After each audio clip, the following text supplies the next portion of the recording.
My name is Tim Wagner, and I am the Agriculture Outreach Coordinator for the Isaac Walton League of America.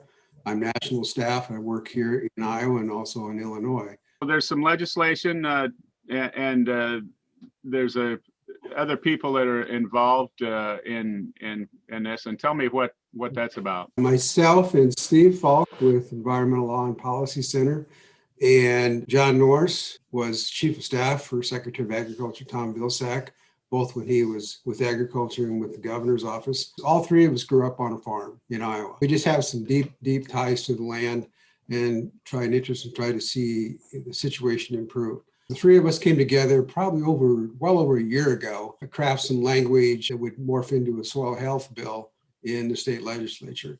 And right now there's about 20 legislators around the country that have either passed or are considering some type of soil health legislation. It's House File 801. You can look it up on the state legislature's website and read the bill. It's only about 10 or 11 pages. It's not a difficult read. This bill amends the state code.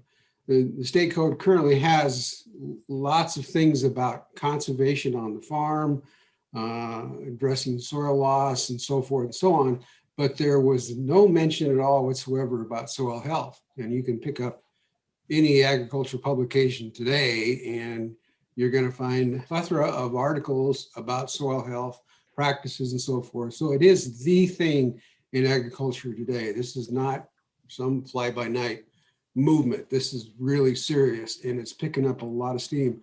And so we decided that it'd be good to get the state code updated to include a definition of soil health, what it means, what some of the practices are, and how it can possibly be implemented through state policy on down into the ranks of the farming community. It declares that it's state policy to integrate conservation and soil and water resources into agriculture production, including the promotion of healthy soils.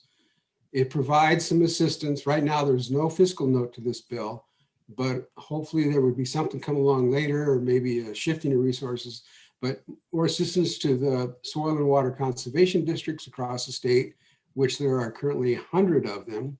Provide assistance to those districts for the development of soil health conservation plans throughout their district, and working with the farmers, promoting conservation and the improvement of healthy soils.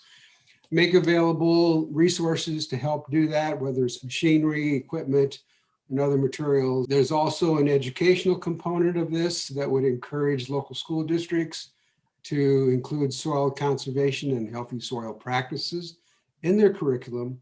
And then also it would open up more of the communication lines between the SWCDs, the districts, with the NRCS offices, and also the Iowa Department of Agriculture and Land Stewardship. There's no mandates in this bill for the farmer at all. The bottom line, it's a win-win for everybody. It really, truly is.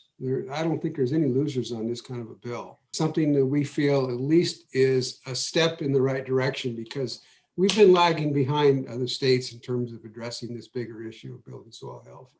And this would hopefully bring us up to speed and continue on that path towards better protection of our critical resources.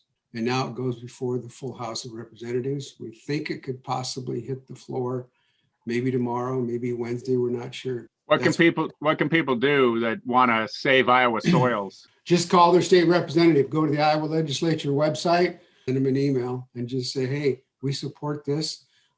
It's a good big step in the right direction, because they need to hear from people. They do at this point. They really do. I appreciate the opportunity, Roger. It's always good to chat with you, and I appreciate your efforts in helping getting the word out. Absolutely.